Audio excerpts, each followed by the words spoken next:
You can't be here. The voice is a rusty blade scraping across the quiet afternoon. Alana Reeves does not look up. Not yet. She keeps her eyes on the page, on the charcoal lines forming the delicate arch of an old stone bridge. The scent of cut grass and damp earth fills the air. It is peaceful. Or it was. Did you hear me? This is a private community park. Alana adds a touch of shading beneath the bridge. A suggestion of shadow. She knows the park is public.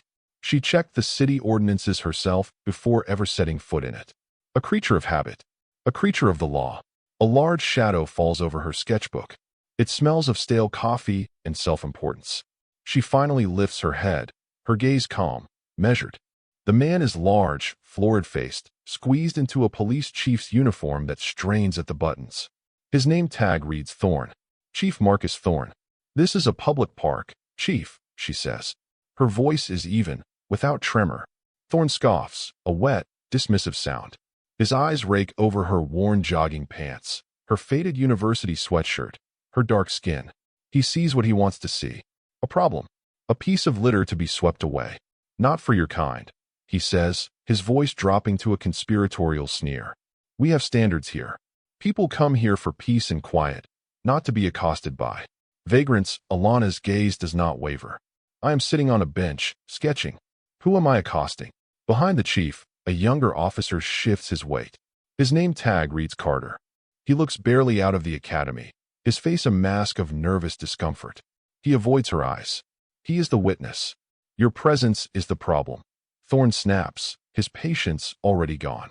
Now pack up your garbage and get out before I have to run you in. On what grounds would you run me in? Alana asks. The question is genuine. A point of legal clarification. This clinical precision infuriates Thorne. He expects fear, or pleading, or angry shouting. He does not expect a Socratic dialogue. He sees it as defiance. Vagrancy. Loitering. Resisting, he spits the words out. I can think of a dozen more by the time we get you to the station. Now move. Alana takes a slow, deliberate breath. This man is a walking constitutional violation.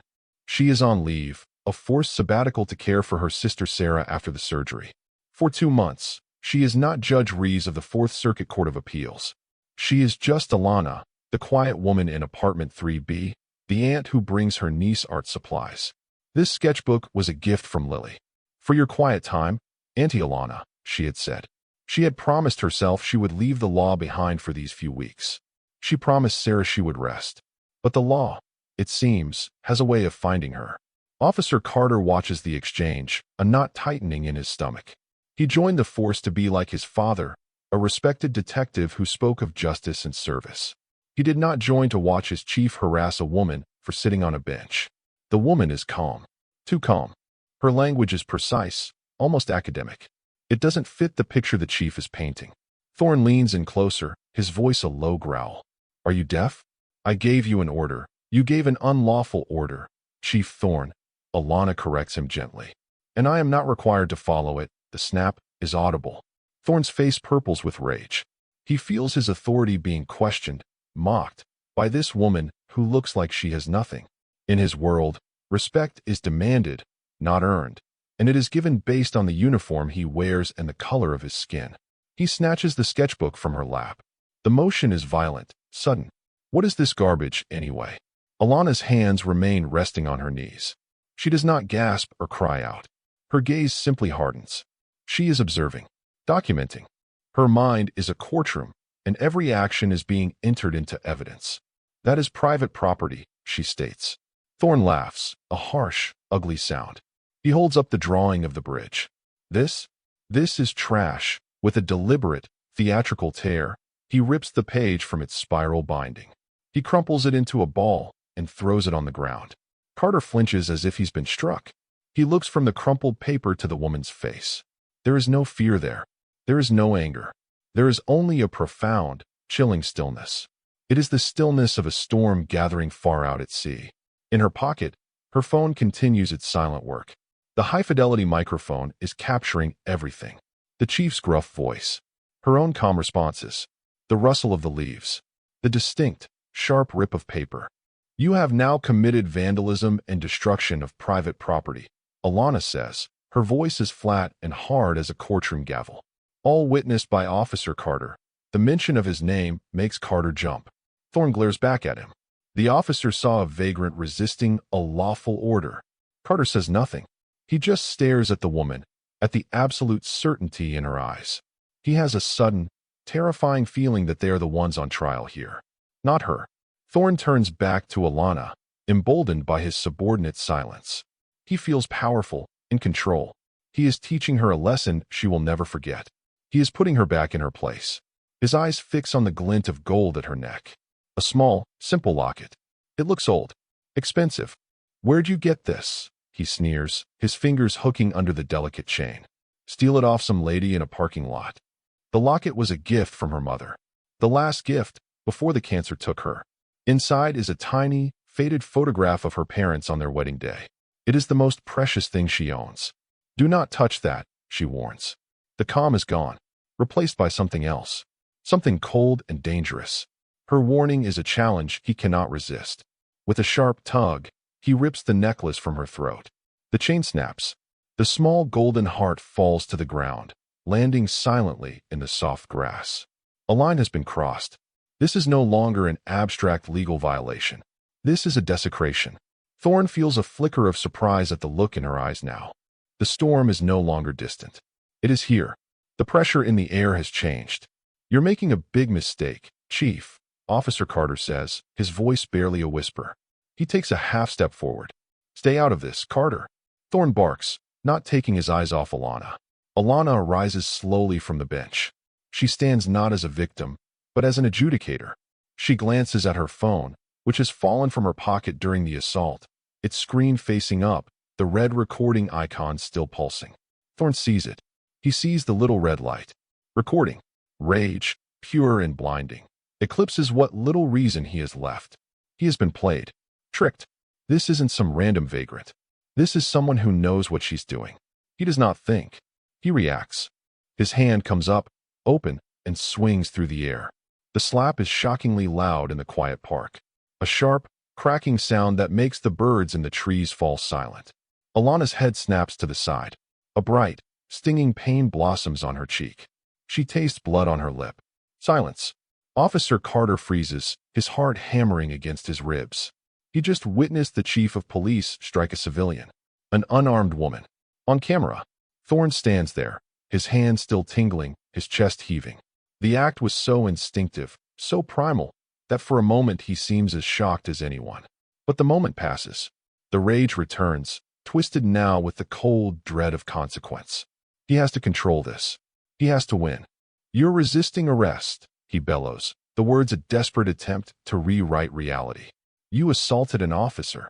Alana straightens up slowly, turning to face him. A red mark is already blooming on her cheek. Her eyes are like chips of obsidian. That, she says, her voice low and shaking with controlled fury, was your final mistake. Thorne grabs for his cuffs. He needs her silenced. He needs her contained. He needs her erased. Put your hands behind your back. Now, Alana does not comply. She simply stands her ground. Carter, breaking from his paralysis, steps between them. Chief, stop. That's enough. Get out of my way, Carter, or you're next.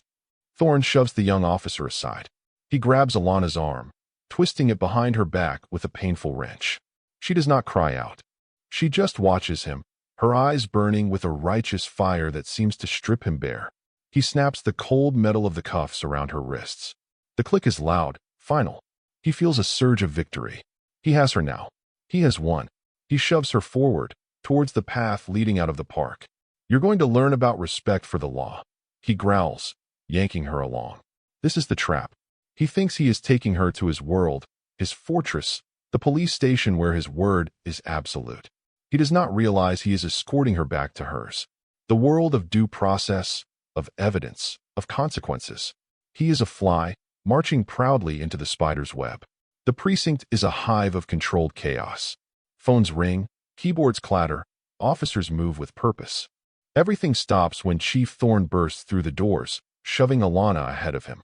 Every head turns. They see their chief, his face mottled with rage. They see the woman in jogging clothes, her hands cuffed, a livid red mark on her cheek. Sergeant, get the book ready. Thorne barks at the man behind the front desk. This one is getting the full treatment. Assaulting an officer, resisting arrest. The works, the desk sergeant, a veteran named Miller, looks from his chief to the woman. He sees her poise, the intelligence in her eyes that even the bruise cannot diminish. Something is wrong with this picture. Thorne shoves Alana towards the booking counter. Let's see how tough you are in a holding cell. Alana stops. She plants her feet. She turns, not to Thorne, but to Sergeant Miller. She speaks, and her voice cuts through the ambient noise of the station like a surgeon's scalpel. It is a voice accustomed to absolute authority. Sergeant, she begins, her tone formal, clear, and unassailable. My name is Alana Reeves.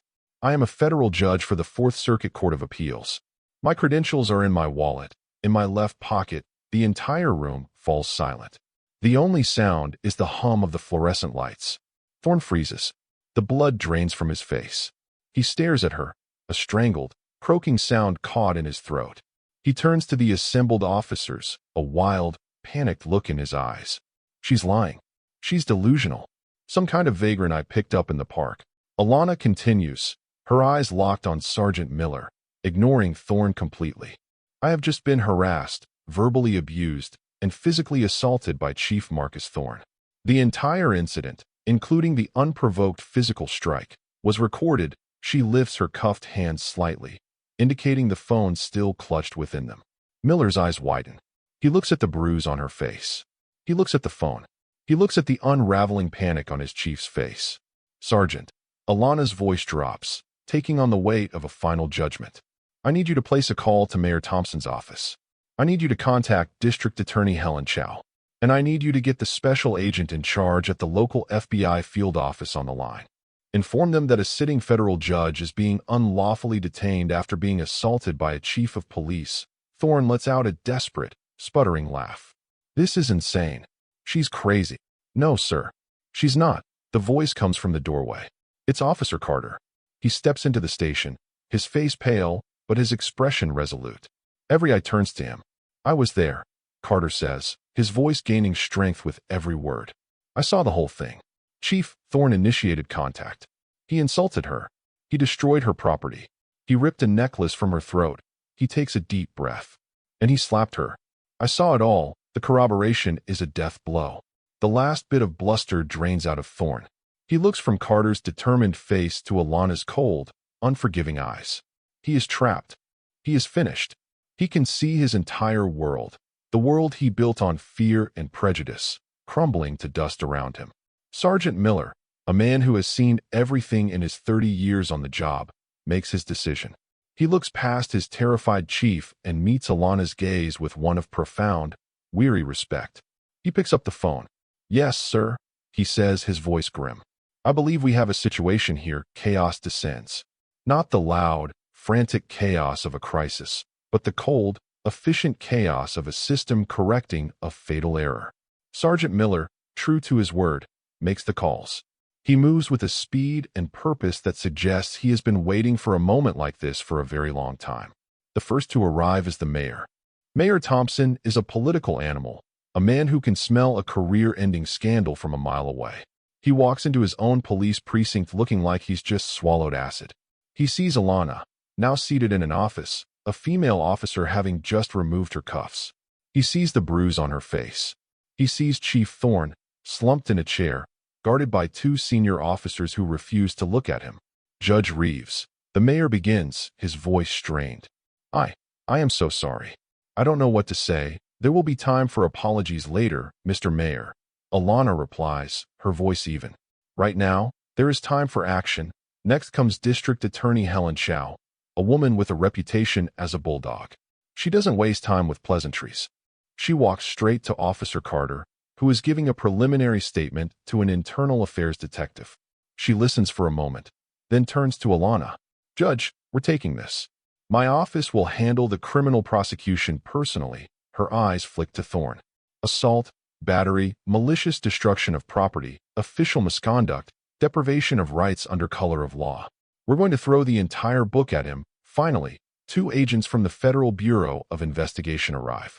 They are all business, their faces grim and unreadable. They confer quietly with the DA, then one of them approaches Alana. Judge Reeves, The Bureau is opening a federal civil rights investigation, effective immediately. We'll need your phone as evidence, of course, Alana says. She hands over the phone. The agent carefully places it into an evidence bag. The recording is clear. It captures everything from his first words to his final threat. The evidence is laid out. The audio file is played in the hushed office for the mayor and the DA. The recording is damning. The slurs, the contempt, the sound of tearing paper, the sickening crack of the slap. It is the sound of absolute power corrupting absolutely. Officer Carter gives his formal, videotaped statement. He is calm, precise, and unwavering. He recounts every detail, his voice filled with a quiet shame that he didn't do more, sooner. But he did enough. His testimony is the nail in Thorne's coffin. The investigation moves with breathtaking speed. With Thorne suspended and isolated, the floodgates open. The DA's office is inundated with calls. Dozens of them. Other victims of Thorne's reign of terror, people of color who were harassed, falsely arrested, or intimidated, but whose complaints were always buried by a complicit command staff. It becomes clear this was not an isolated incident. It was a pattern, a disease that had infected the entire department from the top down. Thorne's enabler, Deputy Chief Evans, who had personally dismissed at least 6 prior brutality complaints against Thorne, is summoned to the station. He arrives, blustering and defensive, ready to protect his boss. He is met by the FBI agents and the DA. His bluster evaporates. He is suspended on the spot, pending an investigation into obstruction of justice. The system is not just cutting out a tumor, it is purging the sickness. For Marcus Thorne, the fall is swift, brutal, and public. He is formally arrested in the very building he once commanded. He is led out in handcuffs, his face a mask of disbelief and impotent rage, past the news cameras that have gathered like vultures on the front steps. The man who wielded his power like a club is now powerless. The man who judged others based on the color of their skin is now facing judgment himself. The resolution is as comprehensive as the crime was heinous. Thorne is fired. His pension is stripped. The DA, true to her word, prosecutes him to the fullest extent of the law. He is found guilty on all state and federal charges. The image of the once proud police chief being sentenced to prison becomes a national symbol of accountability. Deputy Chief Evans is allowed to retire in disgrace, his career over, his reputation ruined.